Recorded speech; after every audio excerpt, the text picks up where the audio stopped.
Salut Charlie, bienvenue sur la chaîne, j'espère que tu vas bien. Ça Euh, va et toi? Bah écoute, ça va nickel. Donc on va commencer cette interview SEO avec la première question assez simple finalement. C'est peux-tu rapidement te présenter et nous dire pourquoi est-ce que tu as accepté cette interview?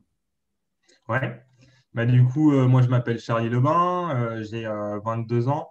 Là, je suis en master marketing digital à l'IAE d'Angers. Mhm. Et à côté, je suis également à mon compte en création de sites internet vitrines et également des audits SEO et SIA. Euh, Bientôt stagiaire chez SEO Mix. Mhm. Pourquoi j'ai accepté cette interview? Parce que j'aime bien tes vidéos et Mhm. ça me faisait plaisir d'échanger là-dessus. Ok, super. Du coup, ça nous emmène un peu à la deuxième question. Donc, cette interview elle va vraiment être orientée SEO, comme tu le sais, même si tu as plein de casquettes différentes, plein de Ouais, projets en cours, etc. On va se focus sur le SEO parce que sinon, ça va durer 10 heures, je pense. Du coup, la deuxième question, c'est pour toi, qu'est-ce que le SEO et qu'est-ce que ça représente pour toi? ok. C'est assez vaste quand même le SEO. Euh, Déjà, on pourrait dire tout ce qui est référencement naturel, du coup, la position en première page de Google. Mhm.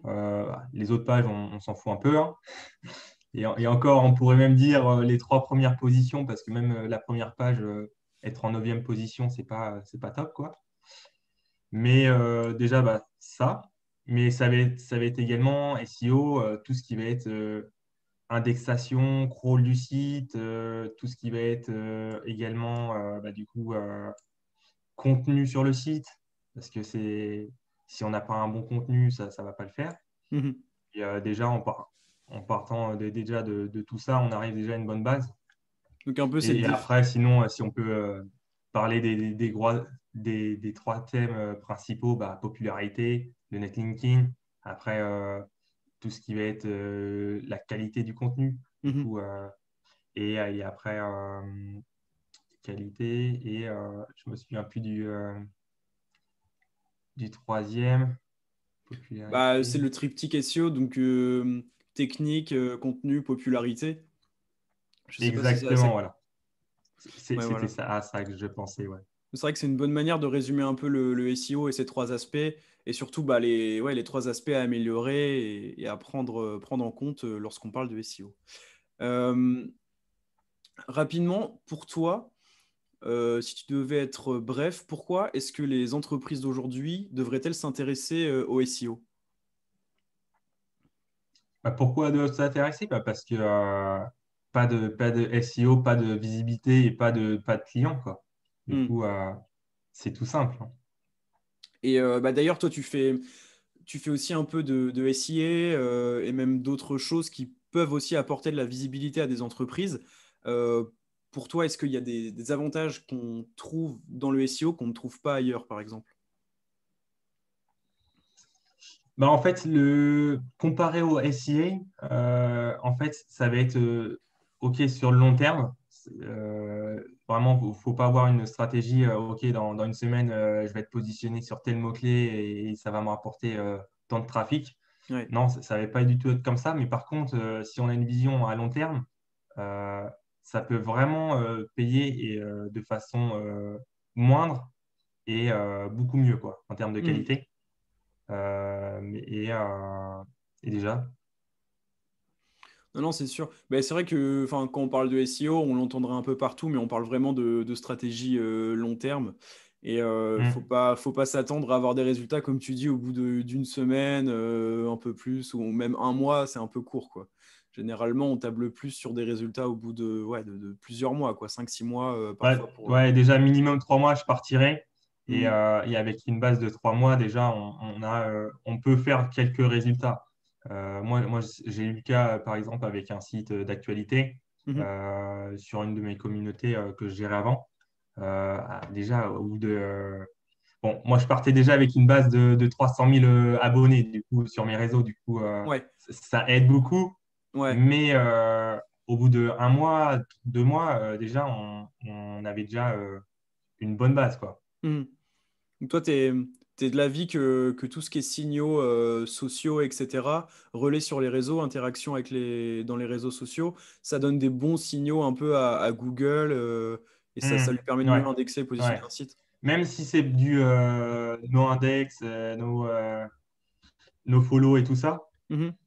les liens en termes de netlinking, bon, ok, ça va pas avoir un poids énorme en termes de netlinking, mais en termes de popularité, même en no follow, moi je trouve que ça va être peut-être pas payant, mais Google, il va quand même le prendre en compte et il va quand même pousser le site parce qu'il va voir que, il y a plein de gens qui cliquent sur les liens justement sur Facebook. Moi, je sais Ouais. que ma première semaine où j'ai lancé mon site, j'avais 2000 visiteurs la Mhm. première semaine, mais 2000 visiteurs uniquement de mes réseaux sociaux.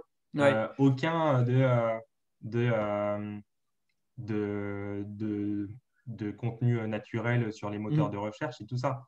C'est arrivé vraiment que à partir de 1 mois et demi, 2 mois, tout ça. Et déjà, Et un mois et maintenant, demi, 2 mois, c'est assez tôt finalement. ouais, c'est assez tôt, mais parce que je pense que du coup, le fait que j'avais déjà toute cette base-là, ça m'a permis que Google il prenne réellement en compte le contenu. Et puis, il faut savoir aussi également que nous, on postait plusieurs articles par jour. Ouais, Du aussi. coup, ça, il faut aussi le prendre en compte parce que les gens, ils pensent que, OK, je vais partager un petit article par mois. Mhm. Mais un petit article par mois, ça va rien faire à Google. Lui, il va se dire, OK, bon, allez, je vais y aller de temps en temps sur son site. Ouais. Je vais juste l'indexer sans vraiment le mettre en page une. Mais déjà, je pense la régularité sur son blog ou des choses comme ça, ça fait vraiment la différence pour que Google prenne réellement en compte son site dans ses moteurs de recherche. Ok. Super intéressant. Et d'ailleurs, en parlant de ces contenus, petite question bonus, comment est-ce que enfin, vous optimisiez, vu que à ce que j'ai compris, vous étiez plusieurs, comment est-ce que Ouais. vous optimisiez ces contenus-là sémantiquement? Est-ce que vous aviez des règles ou est-ce que vous faisiez un peu plus au feeling? Comment ça se passait? Hmm. Au tout début, c'était vraiment du feeling, même si en fait, il faut savoir que à ce moment-là, moi, je connaissais le SEO, mais de façon très vaguement. Ouais. Ça faisait 1 an et demi, 2 ans que je m'intéressais dessus, mais je m'intéressais pas que à ça Mhm. et j'avais pas eu le temps de me former dessus. Du coup, en fait, ça a été ma première expérience réellement dessus. Ok. Et on a expérimenté de façon avec le temps. Mhm. On faisait du contenu comme si on voulait lire l'article. On Ouais. s'est dit, OK, nos lecteurs, ils veulent savoir ça comme contenu. Du coup, nous, on va rédiger ça comme contenu. Et ça s'est fait de fil en aiguille. Et je pense que à l'heure d'aujourd'hui, des fois, on pense vraiment trop SEO. Je pense que des fois, il faut vraiment penser vraiment à son lecteur, même si des fois, OK, il n'y a pas assez de mots-clés, il n'y a pas assez de... Ça payera toujours. Si on pense réellement à son lecteur, ça ressortira toujours gagnant. Mhm. Bah, en plus, c'est un peu ce que me disait le Jonathan Habert, du coup, le CEO de l'entreprise, de l'agence dans laquelle je fais une alternance. Il disait qu'en fait, le business model de Google, il repose principalement sur deux choses. On a toute la partie ads. Donc, en gros, Google aura tout intérêt à faire que les entreprises pardon, payent pour des mots-clés, pour des positions. Et aussi la dimension pertinence, en fait. Parce que le jour où les résultats sur Google sont plus pertinents, les gens n'utilisent plus Google et Google meurt, en fait, Mm, tout simplement. Et du tout à coup, fait. c'est vrai qu'on pense souvent mots-clés, etc., structure, chaîne. Alors, c'est des choses, franchement, qu'il faut maîtriser, c'est sûr. Mais j'avoue que se mettre déjà à la place du lecteur et de répondre vraiment à l'intention de recherche, c'est un terme un peu à la mode ces dernières années, mais c'est vrai que c'est un peu au centre du débat, je pense. Je pense que tu soulèves un bon point. À mon avis, il vaut mieux quelqu'un qui fasse tout au feeling, sans outils, sans rien, avec des connaissances sommaires SEO, mais pour autant qu'ils se mettent vraiment à la place de l'utilisateur et de ce qu'il recherche et d'apporter des réponses pertinentes, plutôt que quelqu'un qui va utiliser tous les outils du monde, qui va faire limite de la suroptimisation avec plein de mots-clés, etc. Mais au final, qui va faire des articles quand on en trouve des milliers des cents sur le web et des trucs qui apportent pas de valeur, quoi. Enfin, c'est un peu ce qu'on entend ces dernières années. Moi, je suis assez d'accord avec ça. Je pense que toi aussi, du coup, avec ce que tu viens de Ouais. dire. Ouais. D'ailleurs, je pense que ça nous amène un peu à la question suivante. J'avais noté, quelle est pour toi la règle d'or pour progresser rapidement en SEO? Enfin, on va reformuler par, le but, Ouais. c'est pas de progresser le plus rapidement possible, mais de progresser bien et le plus vite possible. Voilà. Est-ce que tu as une règle Ouais. dis-nous tout. Bah, la première règle, déjà, ça serait expérimenter. Je Mhm. pense c'est la première des choses. On a beau faire des formations, lire des articles d'experts ou pas d'ailleurs. Et je pense qu'il y a un moment, il faut expérimenter. Et je pense que plus tôt ils expérimentent, plus tôt ils feront des erreurs et plus tôt ils pourront justement gagner du temps. Mhm. Par contre, s'ils veulent également gagner un peu plus de temps quand ils vont expérimenter, faire à côté du coup de la veille, euh, en suivant du coup tous les experts du domaine. Mhm. Moi, ce que je recommande, déjà LinkedIn, hein, je pense que c'est la base. Demander en contact ou au moins les suivre les experts du domaine. Mhm. Euh, mais également s'inscrire à des newsletters, regarder des webinaires.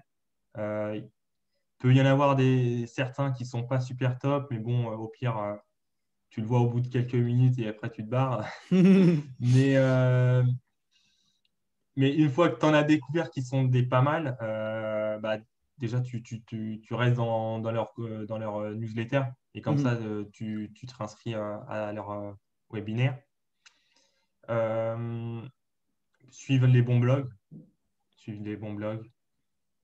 Et moi, j'aime bien aussi, en plus de LinkedIn, suivre les pages sur Facebook qui sont aussi dans le domaine.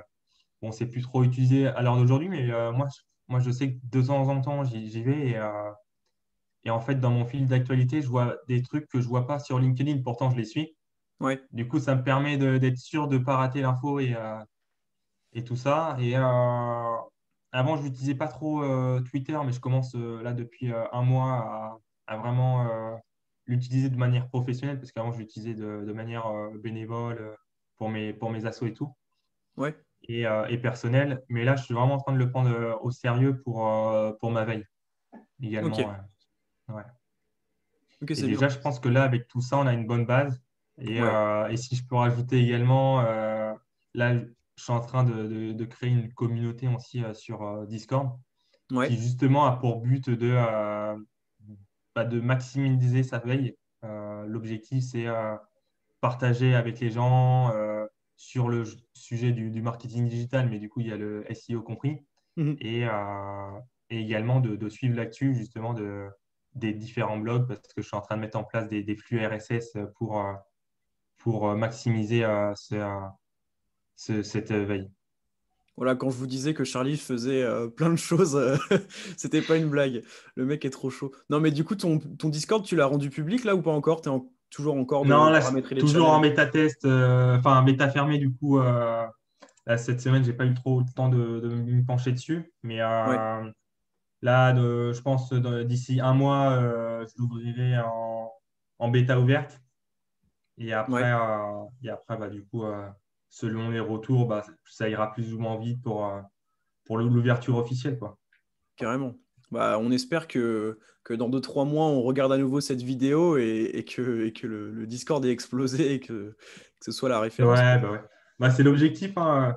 Hmm. L'objectif, être la référence sur Discord pour tout ce qui est veille SEO et marketing digital, quoi, Ouais. en globalité. Du coup, pas que forcément SEO, mais du coup, SIA, rédaction de contenu, newsletter, réseaux sociaux, tout ça, quoi. Super, hein. Super, super.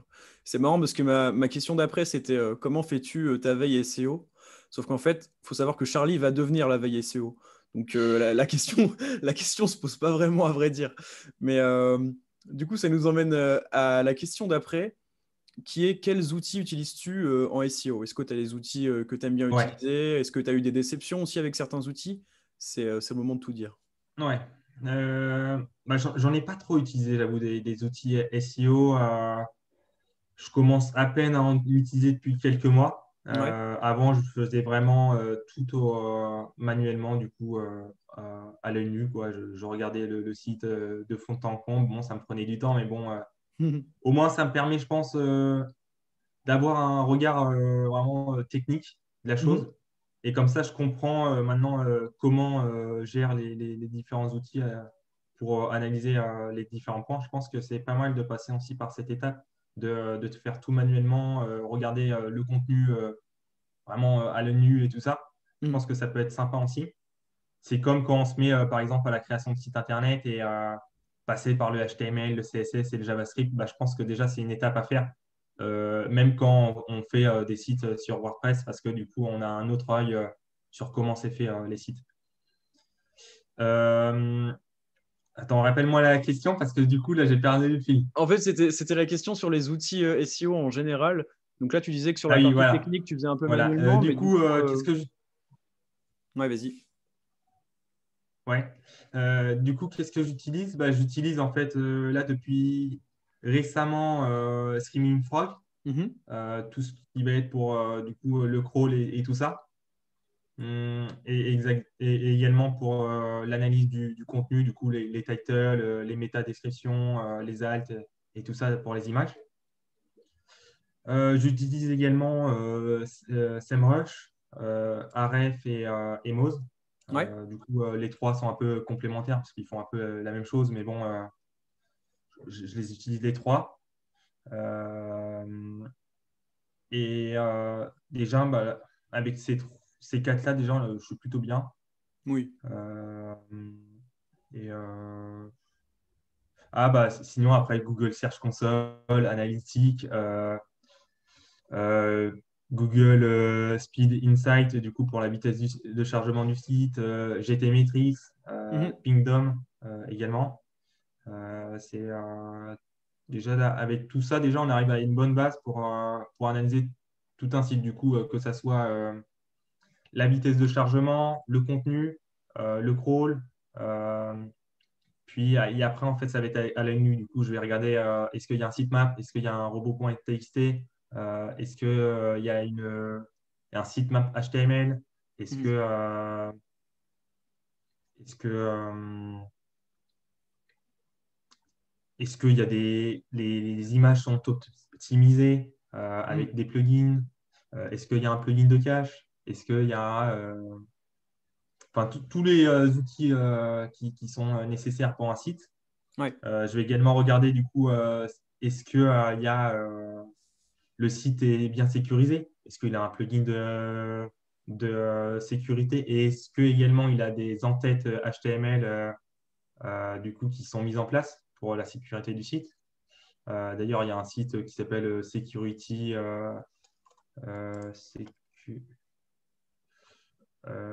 J'ai plus le nom en tête, mais il faudrait que je te retrouve si jamais Ouais. pour regarder ça. Mais déjà, là, je pense qu'avec tout ça, une personne qui veut se lancer en SEO, elle a une bonne base pour bien faire ses audits et pour analyser son site et l'améliorer, quoi. Ouais, carrément. Mais en fait, ouais, il faut savoir qu'en SEO, il y a vraiment pas mal d'outils gratuits. Alors, effectivement, pour la partie technique, comme tu l'as dit, Screaming Frog, c'est super bien. Ça permet d'avoir une bonne vue d'ensemble. La version gratuite, elle est limitée à un crawl de 500 URL. Donc, franchement, pour des petits sites, moyens sites, ça fait largement le taf. Ensuite, j'ajouterais aussi que comment dire, t'as cité plein d'autres outils gratuits super bien. PageSpeed Insights, pareil, c'est un truc que j'utilise. Euh, Juste pour le côté un peu rédaction de contenu, mots-clés à cibler, je dirais que, tu vois, si tu n'as pas Ahref ni SEMrush qui peuvent un peu te donner des topics, des keywords à cibler, je pense que tout ce qui est interne à Google, en fait, peut être très utile. Tout ce qui est suggestion automatique, quand tu tapes un sujet, Ça peut être des premières bases pour trouver des idées de sujets. Pareil, les people also ask. Donc, c'est en français, je crois que c'est une question fréquemment posée, quelque chose comme ça. Sur certains Ouais, c'est ça. sujets, Ouais. quand on va rechercher quand on va taper une requête dans Google, il va y avoir des questions posées par les internautes. Ça, c'est pareil, ça peut donner des idées de sujets à cibler ou alors de structure de H2 dans des articles, par exemple. Euh, et puis aussi, regarder ce que fait la concurrence. Hein. Ça, c'est trop bête, mais franchement, vous voulez Ouais. cibler un sujet, regardez un peu ce qui se passe, checker le site manuellement. C'est des choses que, même en agence, par exemple, on a plein d'outils. C'est quand même des choses qu'on va faire à côté, en fait, parce que c'est essentiel et ça permet de voir la position des concurrents, à quelle intention de recherche ils répondent. Et franchement, c'est un peu la base. Donc voilà. C'est Euh, super là, tous tes compléments. Comme ça, Parce que du on coup, va... tu vois, ouais. Ouais, du coup, je les ai pas cités, mais les compléments de réponse, mais je les fais tous aussi également, ceux-là, que ce soit ce que propose Google avec les en bas de page ou les people ask questions, Mhm. ou également du coup tout ce qui va être mince, tu avais dit quoi d'autre Les concurrents, les Ouais, suggestions les auto. concurrents. Ouais, bah, ça, Mhm. c'est la base, clairement. Ouais. Puis même au niveau de la longueur de texte, etc., ça peut donner quand même des indicateurs de concurrence plus ou moins rudes, on va dire, quoi. Même s'il ne faut pas jurer que par le nombre de mots et que ce n'est pas une fin en soi, c'est quand même un bon indicateur on va dire, de richesse de champ lexical, quoi. Un Hmm. article de 5000 mots aura quand même plus de chances d'avoir plusieurs mots-clés connexes qu'un article de 200 mots, quoi. Donc, c'est des choses à regarder. C'est sûr. Euh, Ma 8e question, c'était quel est le meilleur cas d'école SEO que tu as en tête et pourquoi est-ce qu'il t'a marqué? Alors, disclaimer, c'est pas forcément un cas SEO de toi ou d'un de tes clients, ça peut être aussi quelque chose que tu as vu dans une vidéo, une interview, quelque chose comme ça. Donc, Ouais. je te laisse t'exprimer là-dessus. Bah, déjà, le premier, je pense que toutes les agences de référencement naturel, je pense que déjà, c'est marrant de les voir se battre pour la première position de référencement naturel, de agence SEO et tout ça. Ouais, Parce que du coup, tout le monde connaît les règles du SEO. Et du coup, tout le monde essaye de se positionner sur la requête qui convertit, quoi. ouais. Déjà, je pense que ça, c'est un truc que j'aime bien. Et, et après, j'en avais une autre, mais j'ai plus le nom en tête de l'entreprise en question. Mais je sais qu'il y a des grosses boîtes dans des secteurs comme l'agroalimentaire ou pour les vêtements, comme Mhm. H&M ou des trucs comme ça. Et, euh, et je sais que dans ces boîtes-là, il y en a qui se sont justement intéressés au référencement naturel et qui, je l'avais vu dans un webinaire, qui avait justement décollé comparé à la concurrence. Ils les avaient explosés quoi, en un an, la chose, Mhm. alors qu'ils étaient quand même vachement en retard. C'était Tu te souviens du secteur d'activité ou pas? Non, et je crois qu'il y en avait plusieurs, justement, des exemples. Ah ouais. Mais non, je me souviens plus là, ça remonte à plusieurs mois que j'avais vu ça. Parce que c'est vrai qu'on voit parfois on voit ça des secteurs qui sont pas forcément SEO friendly ou qui n'ont pas encore vraiment découvert ou qui sont pas encore vraiment intéressés au SEO. Quand il y a un concurrent qui commence à le faire, donc soit qui commence à le faire en interne, qui se forme, qui recrute quelqu'un ou qui a recours à un consultant, un freelance, une agence, en bref, qui prend les devants, c'est vrai que des fois ça fait ils mettent vraiment la distance aux autres personnes du même secteur qui font pas de SEO à proprement parler, quoi. Ouais, C'est assez intéressant. ouais. Bon, après, il faut bien faire la part des choses. Ils prennent, on va dire, le marché sur le web. Par contre, après, en physique, ils sont toujours au même niveau, quoi. Ils n'ont pas pris forcément plus de part de marché. Mais par contre, sur le web, ouais, ils étaient peut-être à 20% de part de marché sur le web et là, ils passent à 50%, quoi. Ouais. Ouais, c'est assez énorme. Hein. Puis de toute façon, Hmm. après, ça dépend aussi des mots-clés ciblés, mais effectivement, s'ils arrivent à se positionner super bien sur des mots-clés dits transactionnels ou commerciaux, donc en fait, les mots-clés où derrière, il y a une intention de recherche vraiment qui va être de l'achat ou du comparatif de produits, mais qui est vraiment proche de l'achat, du but final, une entreprise qui qui est dans un domaine pas très SEO friendly, entre guillemets, où les concurrents sont à la ramasse, plus qui arrivent à se positionner et se mettre sur tous les mots-clés un peu les plus intéressants financièrement parlant, ça peut changer la donne, effectivement. Tout à fait. Euh, pour un peu conclure cette interview et puis ouvrir un peu le débat, euh, pour toi, quelles sont les tendances SEO à surveiller pour les prochaines années? Alors, Euh, bah, moi, je sais pas si j'en aurais. Je pense que le SEO, à l'heure d'aujourd'hui, il arrive à un stade où ça va rester pendant quelques années comme c'est là. mhm. Ça va pas trop bouger. Euh, bon, il va y avoir des mises à jour Google par-ci, par-là. Par contre, je pense à un gros point qui va être intéressant, c'est que Bing, je pense qu'il va revenir dans la course. Ah ouais? Du coup, je pense qu'il faut vachement s'intéresser à Bing parce que ils font beaucoup de choses intéressantes là depuis ces derniers mois, Mhm. de ce que je vois. Et moi, je le faisais pas forcément tout le temps à mettre en place les sites sur Bing. Et je pense que je vais commencer à le faire de plus en plus parce que ceux qui commencent à l'heure d'aujourd'hui, je pense qu'ils vont prendre justement les devants sur leurs concurrents sur Bing. Je pense qu'il y a un petit trafic à prendre là-bas qui peut être intéressant. Mhm. Puis après, du coup, toutes les recherches vocales. Mais moi, j'ai un doute sur la recherche vocale. Ça parle beaucoup sur le sujet, mais là, ça fait déjà quand même 2 ou 3 années que les Alexa et tout ça, ils sont là. Et Ouais. au final, il n'y en a pas beaucoup qui les utilisent, hein. Et moi, je n'utilise pas beaucoup. Enfin, je sais pas toi si tu utilises un peu tout ça. Tout à l'heure, j'ai demandé la météo à Siri avant d'aller faire mes courses. Ouais, bah, la météo, quoi. C'est le genre de Ouais, ouais, mais en vrai, requête. ça m'arrive archi rarement. C'est vrai que c'est pas quelque chose que je fais. Et en général, enfin, ça dépend de certaines. Pour moi, pour certaines questions très simples, genre quelle heure est-il, quelle température fera-t-il demain, je pense que c'est super utile. Et des entreprises qui veulent se positionner sur ce genre de requête très très simple, en mode il y a une seule réponse, tu vois, Hmm. réponse unique. Je pense que ça peut être sympa. Après, je sais pas. Si, en fait, il y a quand même, je pense qu'il y a pas mal de domaines, comme les tutos cuisine, par exemple. Tu es en train de cuisiner, tu as les mains dans le plat, tu dis Hmm. Siri comment faire truc, tu vois.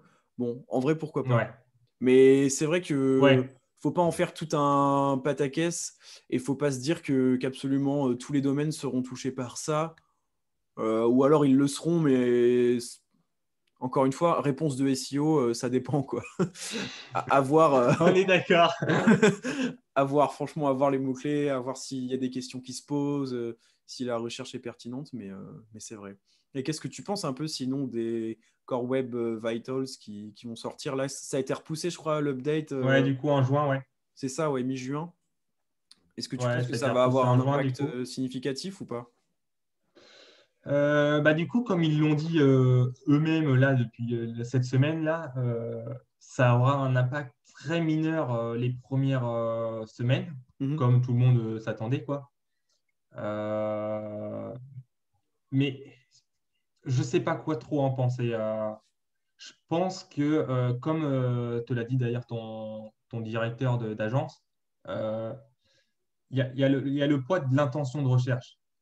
Et si Google prend en compte bah, justement trop le chargement des pages, l'UX du site, euh, bah, ça va servir à rien parce que du coup, il va perdre toute sa base on appelle un moteur de recherche, mais on pourrait plutôt l'appeler un moteur de, euh, de réponse.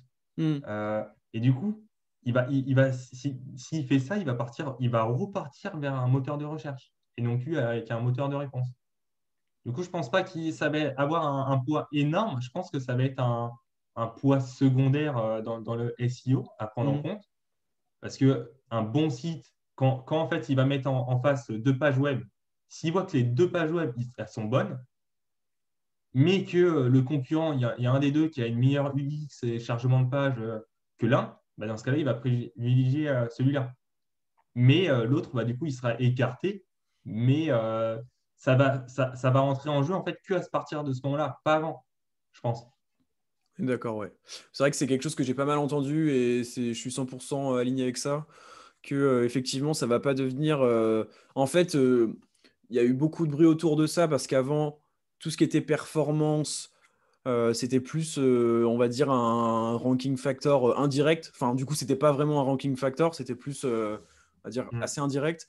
Maintenant, ils ont dit, bon, bah, ok, on va vraiment officiellement le mettre dans notre liste, dans notre checklist de ranking factor. Et du coup, les sites seront directement, enfin, le ranking des sites sera directement impacté par ça.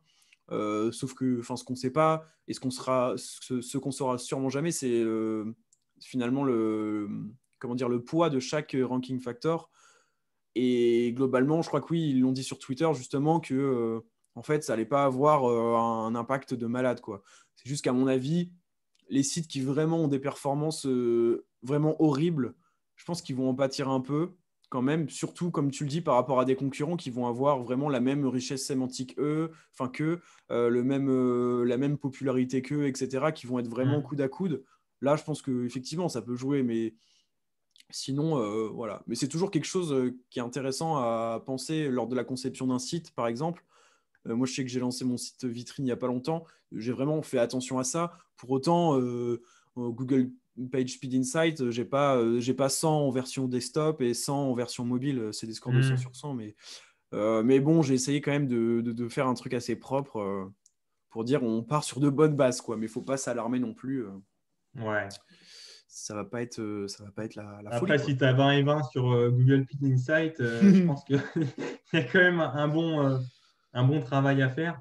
Par Ouais, contre, ce qu'il ne faut pas oublier, c'est que là, on parle SEO, mais l'objectif final de tout le monde, c'est convertir ses clients. Un site qui est lent, bah, ça ne convertira pas. ouais, On le sait tous, hein, il y a beaucoup d'enquêtes qui ont été réalisées. Au bout de 3 secondes, il y en a, je crois qu'il y a 70% qui partent, hein. Du coup, ouais. même si en termes de SEO, je pense que ça n'aura pas beaucoup d'impact, il ne faut pas oublier la conversion, le taux de conversion. Et ça, c'est un impact majeur en termes de taux de conversion, hein. Complètement. Complètement. Si vous souhaitez parler UX avec Charlie, n'hésitez pas à le contacter sur LinkedIn. C'est une vraie pépite du web. Bon, bah écoute, je pense qu'on a fait plus ou moins le tour. Toi, si tu as des petites choses à ajouter, franchement, n'hésite pas. Et puis, Ouais. euh, et puis sinon, bah, je pense qu'on est bon. Non, bah là, je n'ai pas d'autres choses à ajouter. Je pense que, de toute façon, s'il y en a qui veulent bah, parler un peu plus sur le sujet, ils n'hésitent pas à me contacter, soit dans les commentaires de la vidéo, soit sur LinkedIn ou autre. Et je me ferai un plaisir de parler avec eux sur le sujet. Ou on pourra, même avec toi, parler sur le sujet avec ceux qui veulent. Ouais, complètement. Complètement. Non, non, on est complètement ouvert aux messages privés. Je pense que toi, comme moi, on est assez présent sur LinkedIn. On Hmm, essaye de s'investir, enfin, toi plus que moi quand même, parce que tu es, quand même sacrément déterminé. Mais donc, voilà, c'est avec grand plaisir qu'on répond à vos questions. N'hésitez pas à solliciter Charlie sur tous les réseaux. De toute façon, je mettrai tout en description. ça marche. Eh ben, écoute, Charlie, je te remercie pour ta présence, pour tes réponses vraiment pertinentes, et puis pour nous avoir livré un peu tes tips, comment tu fonctionnais, etc. C'était super sympa. Et puis, eh ben, je te dis à la prochaine. Merci à toi. À la prochaine. Salut, Charlie. Salut.